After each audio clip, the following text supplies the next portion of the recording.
میرے دین کے پاسبانوں اٹھو، اس نظام بدی سے بغاوت کرے، اس نظام بدی سے بغاوت کرے۔ جس جمہوریت کا ہم راگ لاتے ہیں،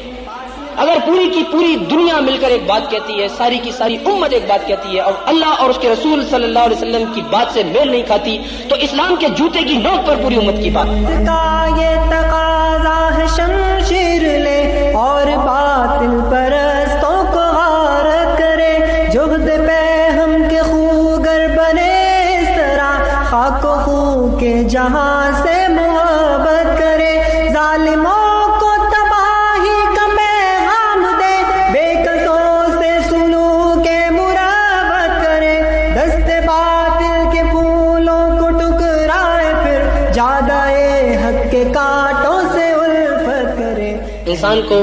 انسانوں کی بنائے ہوئے آئین، انسانوں کے بنائی ہوئی پارلیمنٹ، انسانوں کی بنائی ہوئی اسمبلیوں سے آزادی دلا کر اللہ اور اس کے رسول کی غلامی میں دینا چاہتا ہوں۔ کوئی آئین، کوئی قانون ہرگز منظور نہیں ہے، ان الحکم الا للہ،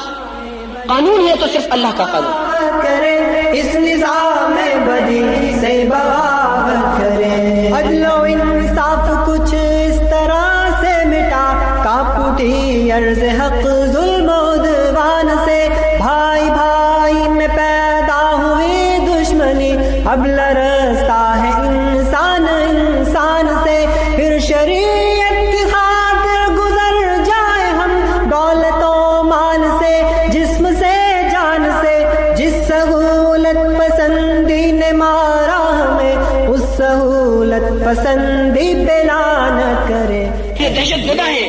ان چند نوجوانوں سے کہ جو پہاڑوں میں میرے اور آپ کے مستقبل کی جنگ لڑ رہے ہیں، جو امت کی اور اسلام کی جنگ لڑ رہے ہیں۔ خدا کی قسم دین کا پیغام ہے، دانے در میں سخنے، اپنی جان سے اپنے مال سے ان لوگوں کی مدد کیجیے کہ جنہوں نے اللہ کے راستے میں اپنی سرزمینیں چھوڑی، اور جو پہاڑوں میں اور غاروں میں میری اور آپ کی اور اسلام کی سربلندی کی جنگ لڑ۔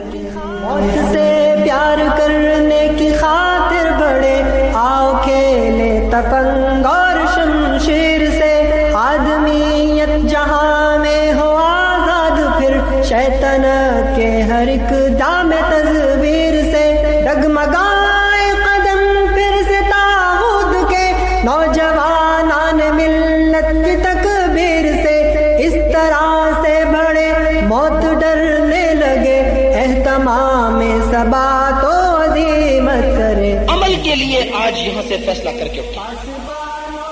یہ دروس صرف سننے کے لیے نہیں ہے کہ ایک کان سے سنا اور دوسرے سے نکال دیا، یہ عمل کے لیے آپ کے لیے حجت ہے۔ یہ قرآن حجت بن کے اٹھے گا قیامت کے دن، قرآن کہے گا کہ میں نے اپنی بات ساری کھول کر رکھ دی تھی، یہ سنتے ہی نہیں تھے۔ بدترین مخلوق ہیں وہ لوگ کہ جو عقل سے کام نہیں لیتے، اور وہ عقل کی جو ابراہیم کی عقل تھی،